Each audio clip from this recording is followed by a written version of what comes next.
Welcome back, familiar, to Northside LDN. Caramba. Make sure you are liking and subscribing. And today we've got news of why the Eze move to Arsenal is delayed by so much. Obviously, Arsenal getting Zubimendi, getting Norgard, and getting Gyökeres over the line. There's multiple positions that we need to strengthen. Everybody already knows this.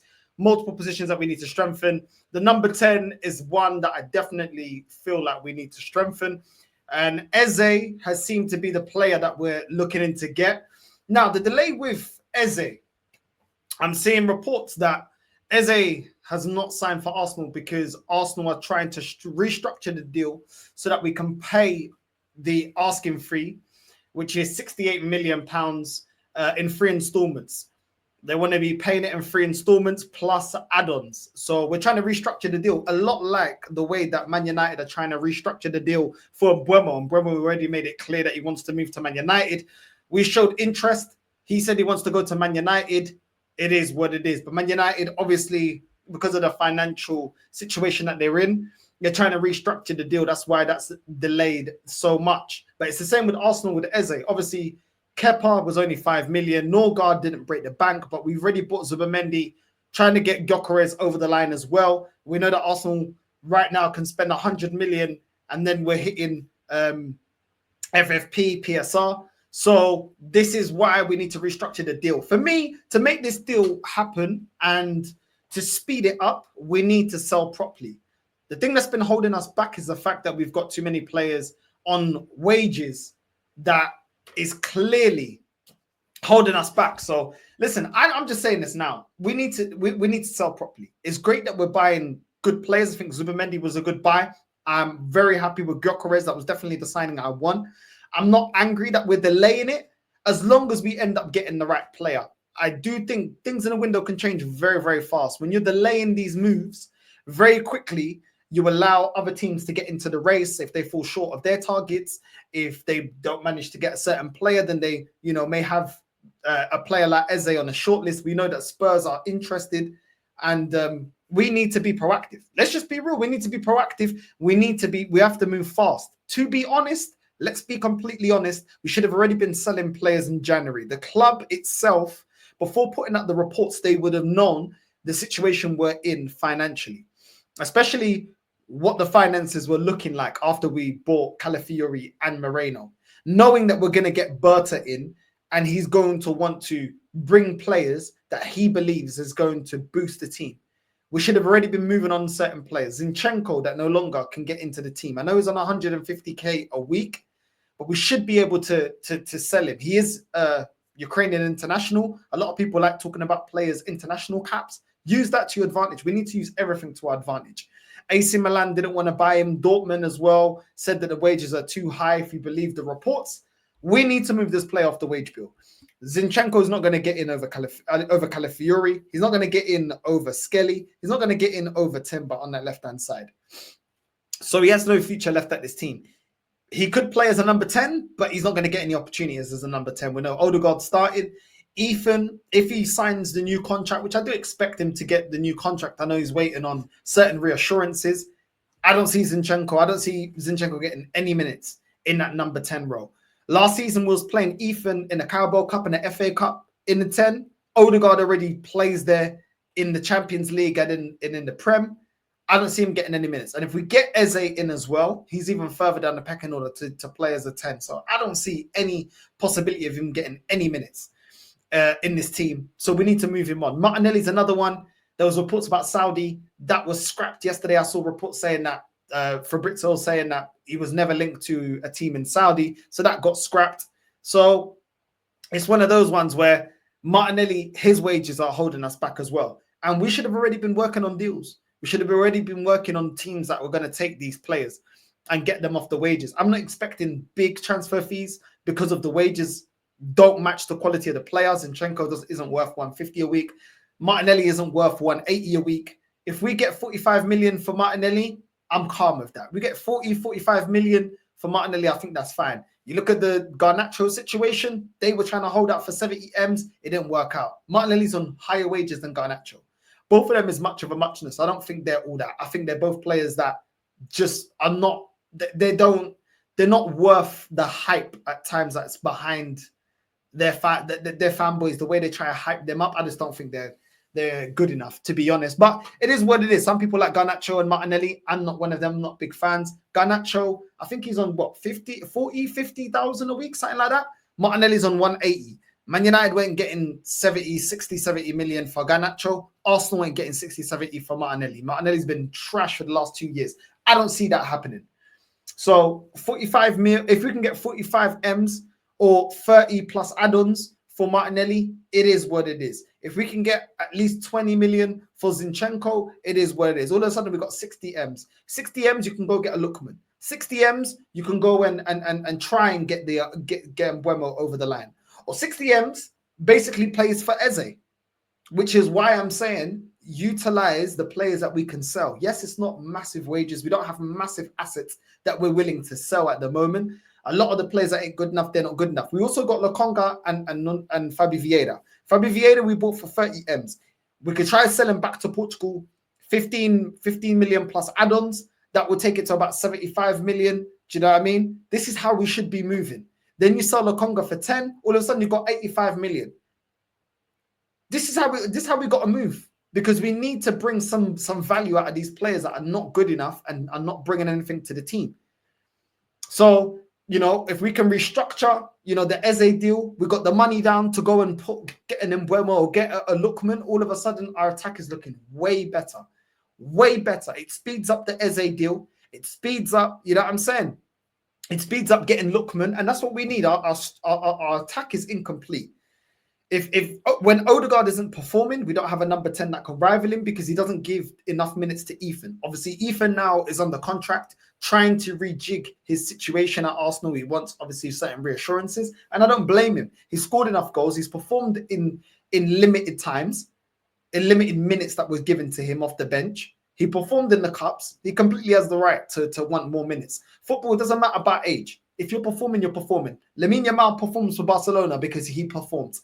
Ethan isn't to the level of Yamal, but he is performing. So based on performances, he should be starting. So it is what it is. It is what it is. Obviously, I'm seeing that Spurs, they're focused on Kudus at the moment. This is why we need to speed up. If they get Kudus over the line, or they West Ham tell them that they're not going to get Kudus, all of a sudden they can draw their attention to Eze. They draw their attention to Eze, then Crystal Palace sit back and say, okay, Arsenal, Spurs, you guys fight it out. Who wants the player more? Who wants to fight for the player? That is the ideal situation for Crystal Palace. For Spurs to put their attention back on Eze, and Arsenal and Tottenham do a bidding war, and the winners are going to be clearly Crystal Palace. Do you know what I mean? And it is what it is. So we don't need that. We don't do well in bidding wars. And this is why I want Arsenal to move proactive. Spurs at the moment are distracted. They got a centre back for 5 million. I saw it announced today. So they got a centre back. They're trying to get Kudus over the line. We need to be proactive. I'm seeing that Spurs are also interested in Lookman as well. That I will not be happy with Eze or Lookman going to Spurs. If they want Kudus, they can get Kudus. From West Ham, the only player that I want is Bowen. I'll take Bowen at Arsenal. I would take Bowen at Arsenal. I think he's an absolute baller. But Lookman, I don't want to see Spurs beating us to Lookman. I don't want to see Spurs beating us to Eze. We need to get our business done quickly. We don't have all the time in the world. Honestly, it's going to be very embarrassing if we lose Eze or Lookman to Spurs. It's going to be very, very embarrassing, in my opinion. So there's also been reports that Liverpool are also very interested in getting Eze. They're long admirers of the player. The way Liverpool move in this window, if they want to play, they're going to get him. That's the way they're moving. They're not holding back. They're not sitting back and taking their time and thinking, we're not sure. They're getting it over the line. They're getting players over the line. They're being very proactive this window, and they've put their money. They're putting the money down. They're putting the asking price. You know, and the selling club doesn't really care who they sell to. At the end of the day, Crystal Palace, they want to get their money in it. They want to get their money. Eze's 26, turning 27. They want to make sure that they cash in, get top money, and it is what it is. They don't really care. So we need to speed up in the way that we're selling players as well. I'm happy that like I said, I'm happy that we got Zubimendi. I'm I'm happy that we've got Gyökeres. I'm very happy with those signings. Cool. Now move forward, and we need to get these deals over the line as well. We should have been selling players. I understand that Berta has come here and he's got a mess in terms of, you know, the extra players, the side players, and the wages that they're on, and the way that we're struggling to get rid of them. We're struggling to get rid of them, which is why we tore up Tomiyasu's contract. We're struggling to sell them at a profit, but we can't be just ripping up contracts. Arteta's been here. Since Arteta's been here, we've ripped up 11 contracts. 11 contracts. We can't continue to do this. We can't continue to just rip up players. We're going to need to recoup some money on these players. We're going to need to get some money in for these players. And we're going to need to use that money to fill in the gaps in the team, to fill in, you know, where we need to strengthen this squad.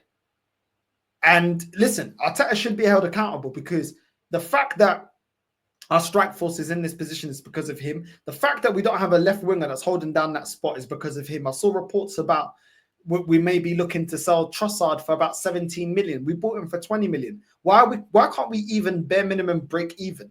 We always have to make a loss on all the player sales. We either rip up contracts or we get a lot worse, a lot less than what we bought the player for. It just doesn't make any sense to me. It really doesn't make any sense to me. Yes, we sold well in selling ESR. We sold well in selling Nketiah. Those were decent deals, but those are the minority, not the majority. Like, too many times we're not doing decent deals, and that's why for me we need to fix up. We have to make sure as well that Ethan signs as well. If Eze comes to the club, for me Eze starts, and I want Ethan as a second option. You could even put Eze as the 8 and put Ethan in the 10, and then have Rice there. But I mean, the fact that Zubimendi's come to the club, you know how cautious Mikel Arteta is. He's probably going to want to stick to playing 2 DMs, so be Zubimendi and Declan Rice, and then with Odegaard or Eze, if we end up getting Eze. I don't. For me, Ethan can play as a right winger, but that's not his best position. I think you get more out of him playing in a 10. I think he offers things that Odegaard doesn't have. I think Eze offers attributes that Odegaard doesn't have. He doesn't shy away from the ball. He doesn't shy away from a tackle. He takes on players. He can beat a man a lot better. I think Odegaard a lot of times wants to link up with Saka. It's very predictable. Wants to link up with Saka, play a little 1-2 to get past the defender. He doesn't have the skill to beat the defender. I think a lot of times he thrives when teams play a high line. When it's a combative midfield, he seems to struggle when it gets physical. So this is why I want Eze. I think it's an immediate upgrade on Odegaard. And I don't know where that leaves Ethan. I really don't know where that leaves Ethan. I don't think Ethan should be third option for the number 10 position. I think he should be second option. I think Odegaard, based on his last 2 years, should be third choice. That's what it is for me. So that's the way that I see it. Like I said, I know it's easier said than done, but this is why you got, you know, Berta. He's supposed to have a CV. He's supposed to be experienced in situations like this and getting deals over the line and getting players gone and selling them for a decent value and stuff like that. We need to get these players gone. We need to sell a lot of these players that are in the bench that aren't doing anything. Even Kivior, just not good enough. The Mascara deal, that's another one that we're looking at thinking, are we going to get that done? We will see. We will see. You know what I mean? We will see. But that's one to look out for. Big up to everyone that's locked in. Make sure you're liking and subscribing, doing all that good stuff. Make sure you're supporting the channel. We're on the road to 20K. So make sure you support the channel. Let me know in the comments what you think. Should we go get Eze? Am I overreacting? Are we going to get the deal done? Have you got a lot more faith in Berta now that we got Gyökeres over the line and Zubimendi over the line? Has he restored faith in the way that we're doing business? For me, he's still got a lot to prove. He's still got a lot to prove. It's unfortunate he didn't create some of the mess that we've got with this squad, but at the end of the day, you was brought in to fix it. So, yeah, it's a decent start. I think certain delays to certain players were longer than what I wanted, but it is what it is. Big up to everyone that's locked in, and make sure you're liking and subscribing, and we're out, familia. Love.